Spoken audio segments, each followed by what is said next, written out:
Pai do Senhor Jesus, meus queridos, estamos aqui na Praça Joaquim Lúcio, meu irmão Paulo Henrique, nós semeando a palavra de Deus. Vamos então alcançar essas almas que estão aqui, né? Eu creio que Deus vai falar no coração deles. Esperar escutar o menino, não é pra trazer você ficar aqui, rapaz, ali, esperando escutar o menino, viu, Jorge? Cadê a Bíblia? Está aqui. A Bíblia está aqui. Escuta, irmão.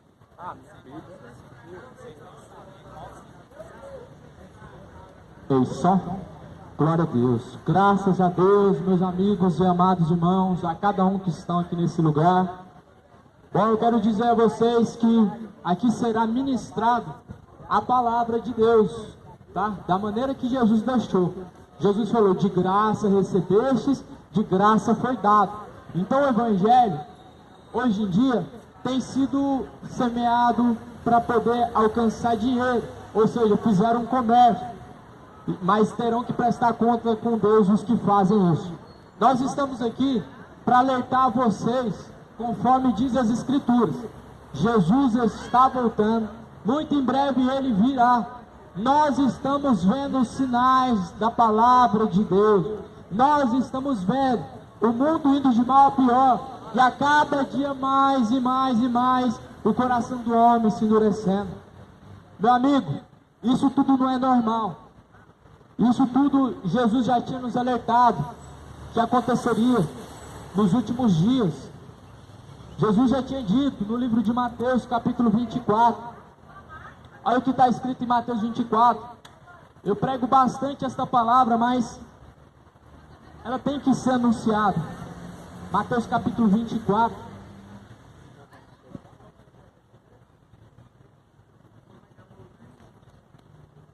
Aqui em Mateus 24, versículo de número 6, Jesus vai estar citando para nós quais são os sinais de sua volta.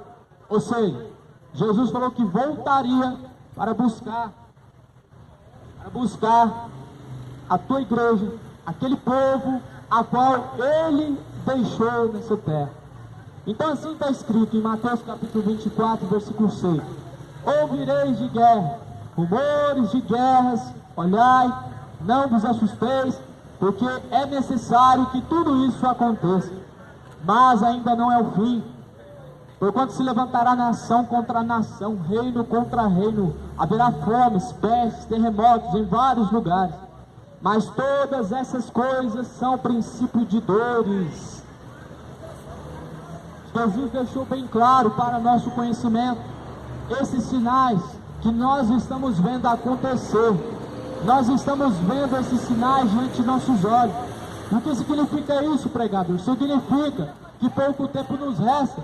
Significa que Cristo muito em breve virá nas nuvens. Ele vai apontar nos céus para buscar a quem se preparou. Mas a pergunta é: será que você está pronto? A pergunta é: será que você está preparado? A pergunta é essa: será que você tem se preparado, buscado ao reino de Deus, buscado a Jesus? Porque a salvação, meu amigo, não depende de obras humanas. Não é por você fazer obra de caridade, não é por você se considerar ser conhecedor da palavra de Deus, não é por você dizer: eu creio em Deus, que você será salvo. Veja o que está escrito no livro de Mateus capítulo 7, versículo 21. Nem todo que me diz Senhor, Senhor, entrará no reino dos céus. Ou seja, nem todos que confessam, que dizem Senhor, entrará no reino dos céus. Mas como assim? Aí Jesus continua dizendo: mas aquele que faz a vontade de meu Pai que está nos céus. Muitos me dirão naquele dia: Senhor, Senhor, não profetizamos nós em teu nome, e em teu nome não expulsamos demônios, e em teu nome não fizemos muitas maravilhas? Então Jesus, ele declara que nem todos que confessam Senhor, Senhor, herdará o reino dos céus. Somente quem faz a vontade do Pai conseguirá herdar o reino dos céus. Somente quem se arrepender dos seus maus caminhos e fazer a vontade de Deus herdará o reino dos céus. Meu amado, larga essa cachaça. A palavra de Deus diz que os bêbados não herdarão o reino dos céus. Meu amado, se arrepende, renuncia o mal que tem levado a cada dia mais a tua alma para a perdição, para a ruína. Renuncia, é tempo de se consertar. Nós temos que, então, enquanto estamos sobre esta terra, enquanto nós estamos vivos, nós temos que aproveitar para buscar a salvação. Nós temos que consertar os nossos caminhos para que possamos ser dignos de entrar no reino dos céus. E a única forma de entrar no reino dos céus é através de Jesus. Será que Deus vai simplesmente ignorar o pecado do homem e assim então permitir que ele entre no reino dos céus? A Bíblia diz que não. Em Apocalipse 22, versículo 14 está escrito: bem-aventurados aqueles que lavam as tuas vestiduras no sangue do Cordeiro, para que tenham direito à árvore da vida e possam entrar pelas portas da cidade. Bem-aventurado significa mais do que feliz. E Jesus está falando mais do que feliz aquele cujo o sangue do Cordeiro, o sangue de Cristo, lava os seus pecados.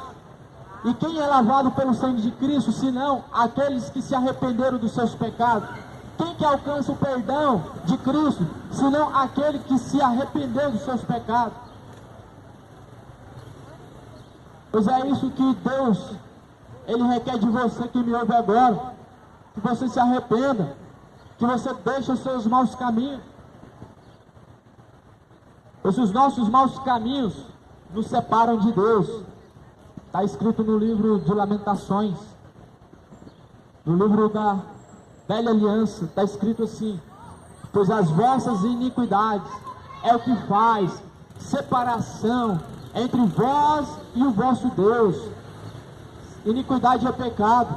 Quando a pessoa vive, ela vive no seu pecado sem se arrepender, ou seja, bebedice, embriaguez, mentira, idolatria, simplesmente não se arrependeu, ela permanece, ela tem a vida de pecado, ela tem aquele pecado como estimação e acredita que não vai ser condenada por ele, ela vive na iniquidade. Então é as vossas iniquidades que separam de Deus. Prova disso: você muitas vezes quando vai orar, você não se sente digno de então ajoelhar perante a Deus. Por quê? Por que ter esse temor? É porque os vossos pecados separam vós de Deus, que traz essa imundícia, essa impureza. É por isso que muitos se sentem distantes, afastados de Deus, porque o pecado separa. Você precisa derrubar essa muralha do pecado. Você precisa que essa muralha de impedimento, esse impedimento que te impede de buscar Deus, seja derrubado na sua vida. A única forma de derrubar essa muralha, que se chama pecado, aqui estou eu, criatura, aqui está o pecado, do outro lado está Deus, o Pai, o Criador. A muralha está me separando de Deus. É a cachaça, é a prostituição, é a idolatria, é a mentira, é o lesbianismo, é o homossexualismo, um pecado, simplesmente te limitou, separou de Deus. Para derrubar essa muralha, se arrependendo, confessando a Jesus os teus pecados, confessando a Jesus, Ele como teu Salvador, para que você alcance a esperança da vida, a esperança da salvação, a esperança de uma vida eterna ao lado de Cristo. Por isso eu digo a vocês, se arrepende, não é tempo de farra mais não. Esse mundo atual que nós estamos vivendo é um verdadeiro cenário para o anticristo, a qual vai começar a se manifestar no decorrer do tempo. Posso falar uma coisa para vocês? 2021, pior do que 2020 será. E por que eu tenho essa certeza de te dizer? Porque, como eu acabei de ler para vocês, em Mateus 24, os sinais da vinda de Cristo, que estamos vendo nos jornais, que estamos vendo na televisão, está sendo anunciado pelos filmes de forma subliminar. Esses sinais têm se intensificado mais.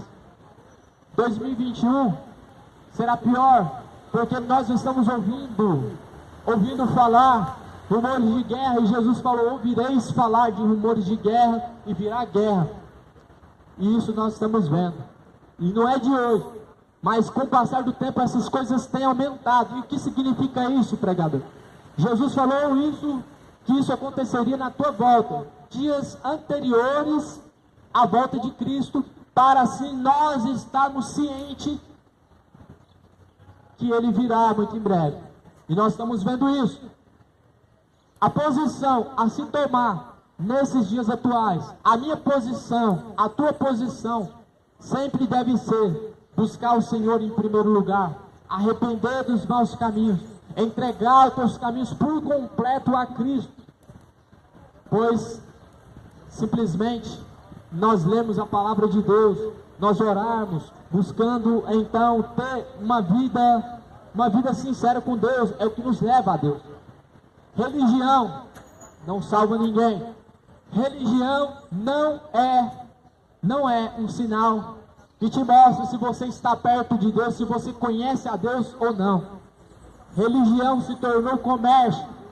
Religião se tornou causa de grande ganho e lucro. Paulo, o apóstolo de Cristo, já tinha alertado sobre esses dias. Ele falou: farão de vós um comércio. Farão de vós um comércio. Nesse momento, o que mais tem é denominação, usando a fé do teu próximo para ganhar dinheiro, para enriquecer. O produto atual, a qual estão comercializando, é a fé e a própria palavra de Deus. Então isso é simplesmente um alerta, a qual Paulo já tinha trazido nos últimos dias. Eles farão de vós um comércio. Usam a própria palavra de Deus para justificar essa pedância de dinheiro dentro dos templos. Está escrito assim em Salmos, no livro de Salmos: um sacrifício verdadeiro e agradável a Deus. Esse ano de 2020, esse finalzinho de ano, dezembro, novembro, nós estamos vendo uma famosa igreja, que eu não vou citar nome por antiética, né? Porque eu não tenho problema nenhum em citar nome de igreja nenhuma, mas como muitos se escandalizam, vamos falar de forma subliminar. Essa tal igreja está extorquindo o povo, usando a palavra de Deus para extorquir o povo, ganhando dinheiro, amedrontando o povo, amaldiçoando o povo, que se o povo não fizer o voto da fogueira santa, que todos já sabem qual igreja é, serão amaldiçoados. Olha o sacrifício que Jesus fala no livro de Salmos 51, versículo 17. Esse é o único sacrifício aceitado por Deus. Não é dinheiro, não é bens materiais. Está escrito assim: os sacrifícios para Deus são o espírito quebrantado, um coração quebrantado e contrito não desprezarás, ó Deus. Então o sacrifício que agrada a Deus é o seu coração aquebrantado. Sabe o que é o coração aquebrantado? Um coração aberto para receber a palavra de Deus, um coração aberto para as coisas de Deus, coração quebrantado e contrito. Contrito é um coração humilde perante a Deus, a qual Deus não rejeita. Agora a pergunta que eu faço, que eu deixo: Deus precisa de dinheiro? Não precisa. Criou os céus, Deus criou os céus, Deus criou a terra, Deus fez o ouro, a prata e todas as mais preciosas pedras. Agora a pergunta é: por que estão usando o nome de Deus, falando que Deus precisa de dinheiro? Então o sacrifício agradável para Deus não é dinheiro. Quer ver em Mateus capítulo 9 também? Outra coisa que Jesus fala também sobre sacrifícios. Mateus capítulo 9, Jesus fala: olha, misericórdia eu quero e não sacrifício.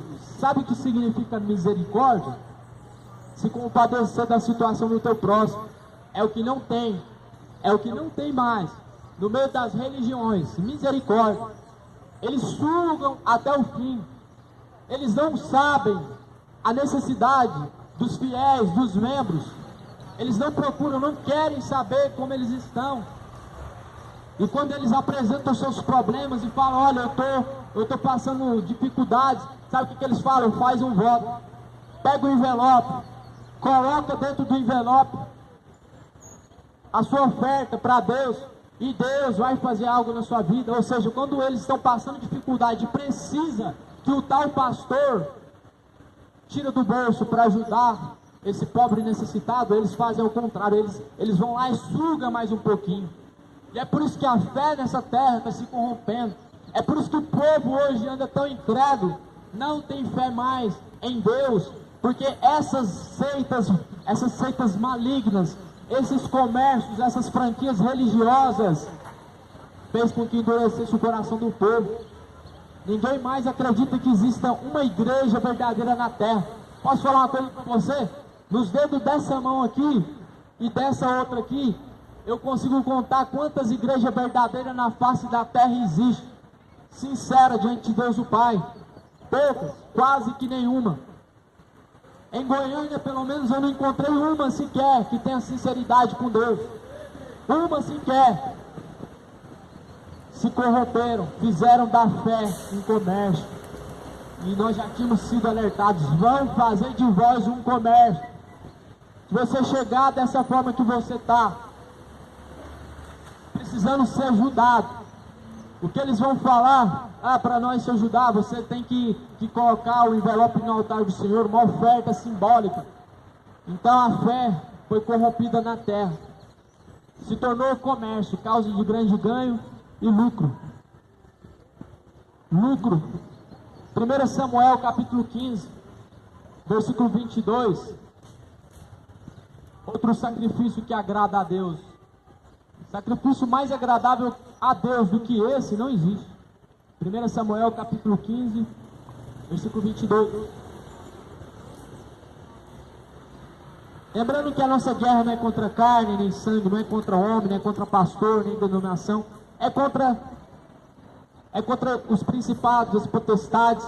É contra esses enganos, essas doutrinas malignas, a qual tem enganado o povo. Está escrito assim. Porém Samuel disse: tem porventura o Senhor tanto prazer em holocaustos, sacrifícios, como em que se obedeça a palavra do Senhor? Ele está fazendo uma pergunta. Deus tem tanto prazer na oferta de nossas mãos, os sacrifícios, quanto em que se obedeça a palavra do Senhor? Foi uma pergunta que Samuel fez. Aí ele continua dizendo: eis que o obedecer é melhor do que o sacrificar. Vou repetir. Eis que o obedecer é melhor do que o sacrificar, e o atender é melhor do que a gordura de carneiros. Tempos antigos faziam ofertas para Deus, sacrifício de carneiro. Hoje em dia o sacrifício é dinheiro, que não é para Deus, nunca foi para Deus. Essa é a maior farsa, não é para Deus. É para Deus Mamon. Sabe quem que é o Deus do dinheiro? A Bíblia diz que o Deus do dinheiro é o Deus Mamon. Aquele que recebe esse sacrifício de dinheiro é o Mamon. Na Bíblia citado como um Deus pagão, criado pelos egípcios. É esse que a grande maioria dessas seitas tem colocado como Deus. Como Deus. Aqui está escrito: é melhor obedecer do que sacrificar. Então, ou seja, obedecer a palavra de Deus é melhor do que eu pegar uma oferta no meu bolso como sacrifício e oferecer. É melhor eu obedecer a palavra de Deus do que eu caminhar para a Trindade a pé todo ano.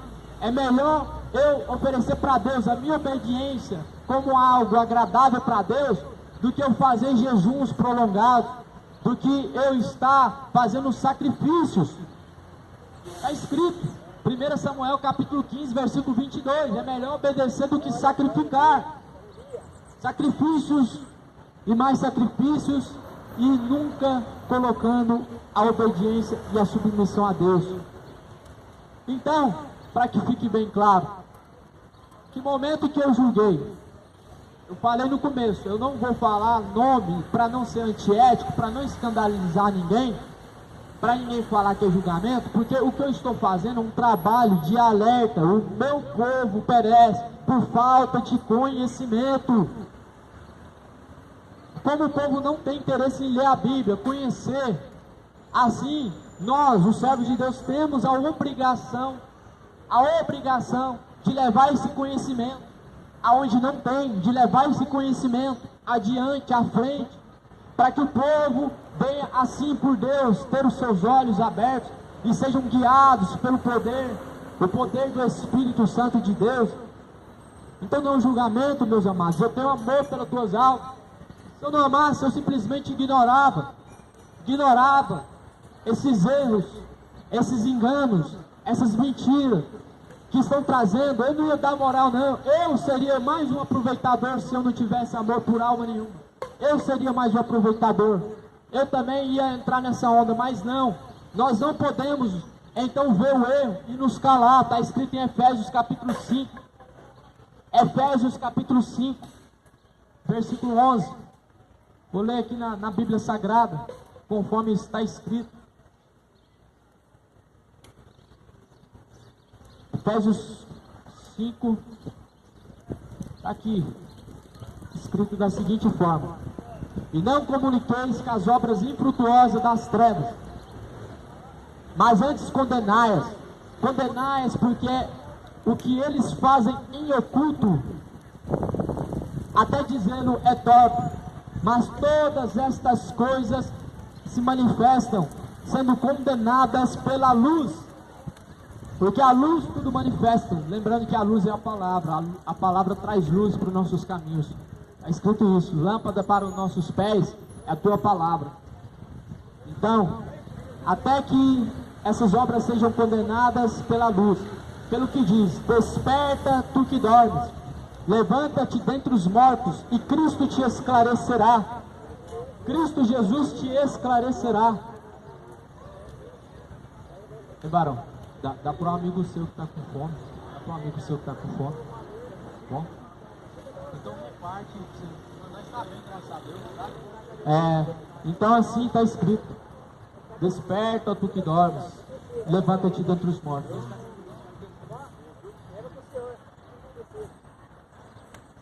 Glória a Deus. Então assim está escrito. As obras das trevas têm que ser condenadas abertamente, porque elas estão escondidas, elas estão ocultadas, escondidas de nossos olhos. Esses olhos só vão ver quando a luz vier e apontar, iluminando essas obras das trevas. É o que está acontecendo hoje. A própria palavra de Deus, que é luz, é ela quem manifesta essas obras que estão ocultas, escondidas. É isso que eu estou fazendo. Agora, fica a critério, fica a fé de quem quiser. Bom, Jesus é o Senhor, Ele é o caminho, Ele é a verdade e a vida. Nós devemos mais do que nunca buscar a Deus. É fato, é verídico que nós estamos vivendo o princípio das dores na terra. É fato que nós entramos no começo do fim, tá? Não o fim.